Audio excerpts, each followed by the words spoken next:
So I'm halfway through moving everything from the handlebar position up here. There seemed to be plenty of room. There was extra wires down in here. You can push this back in.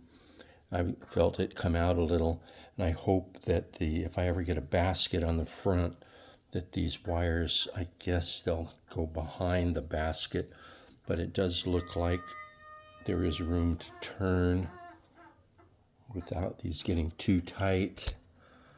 And there is a very cramped, so I'm not sure if this is going to have to go all up in here, but I'm going to take this off. I think I'm going to leave this stem on for now because it's kind of a hassle unscrewing all these, getting this tight here to make sure there's no slop in your that bearing there. But there's a real tight real estate up here. You really have to tune. I mean, sometimes it rings and sometimes it doesn't. So it's like a metal. It's a great idea, but I think I'm going to move it over here. One bad thing when I first saw the bike, I go, oh no, it's got a left-hand throttle, but that's the only way to really get it to work. The throttle, to be able to use the throttle and shift, this is such a big clunky mechanism right here. Look how long it is. There's no way to get the throttle anywhere close to your hand grip with these shifters, unless you put it on upside down or something. But the base of the throttle is so lumpy. There's such a big lump that you got to have room for that. So that throttle ends up being way over here.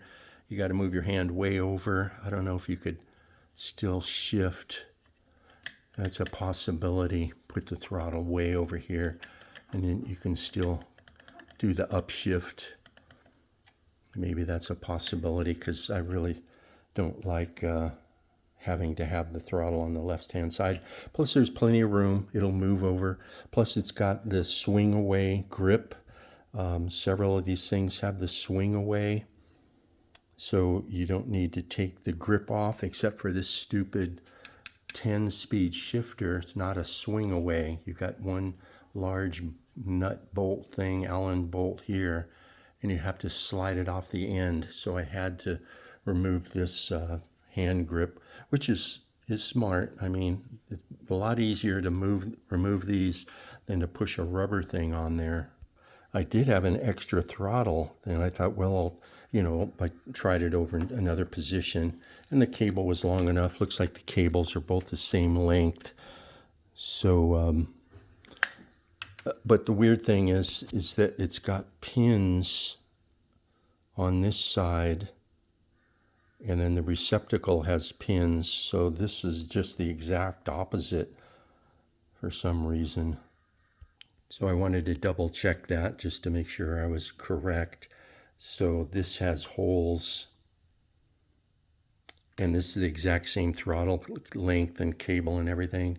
And this one has pins. So in order for these pins to connect, there's pins there. So pins and pins don't match. Isn't that wild that they would differentiate that?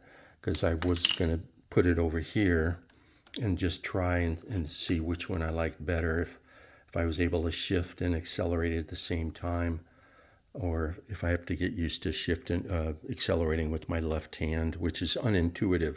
So I proved that true. I mean, these do not match. They're the same color, but they're the wrong gender. Several of these things require a cross head screwdriver. I think this does. This definitely does.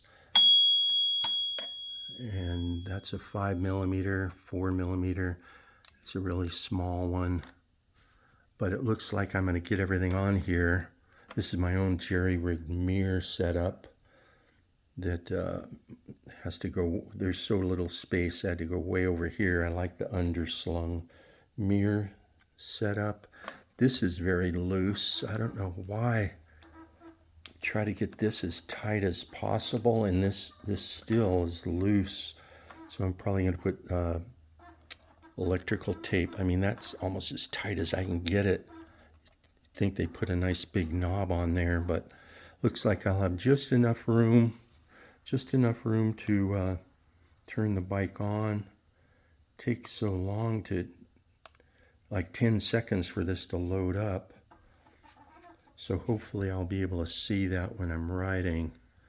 It's kind of a precarious position.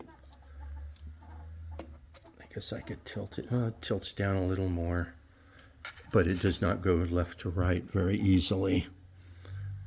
So very crowded cockpit area. It's nice having these 10 gears. It goes from 11 to 34, I believe.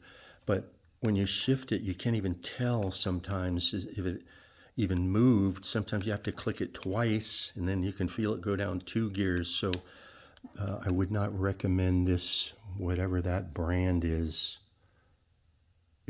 not very good. I've never been a fan of these kind of shifters. They're just too large, and they're too similar to everything else, similar to the throttle, similar to the horn.